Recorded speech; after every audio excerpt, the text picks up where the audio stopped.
might be one of the most safe picks, I guess you could say. I almost forgot about him, even though he's a massive name. He's high on my list because although I'm not a fan of all of his work, the ones that I am a fan of left big impacts on how I watch movies. And he just set a bar very, very high. And I realized, like, wow, I've watched the vast majority of this guy's body of work since he started making movies back in the 70s. So, yeah, long career, and a lot of it I own. Ron Howard deserves a spot on my list. When I revisited Apollo 13, and then one that I think gets completely forgotten about, but it's a movie called Parenthood. It's with Steve Martin. I know you're not drama fan necessarily, but the way Ron Howard directs drama, especially like in the 90s and early 2000s, he was able to capture just very intense, very real, dramatic things. And then when he did like Cinderella Man, his couple movies that he did with Russell Crowe are just mind-blowingly good. It was like when he worked with Mel Gibson and worked with Tom Hanks. But the one that really just sells me, where it's like, how did you take this and make it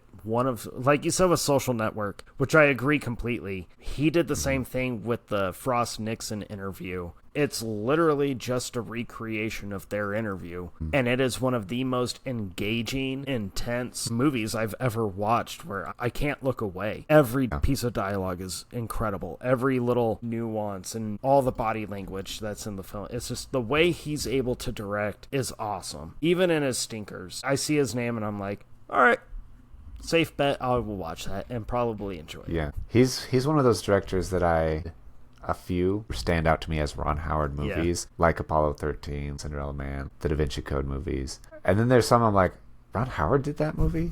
Like Backdraft, which I love. Solo, A Star Wars Story. Never even heard his name attached to that movie. Well, you gotta remember, he came on to Solo when I think it was already halfway filmed. And then the first director quit. I really liked the Jim Henson Idea Man documentary he did, though. I didn't know he did it, but I liked that documentary, so I'm like, oh, wow. Well, and you got to remember, he did give us one of the most iconic Christmas movies with the Jim Carrey Grinch. Nobody can follow the Grinch after that.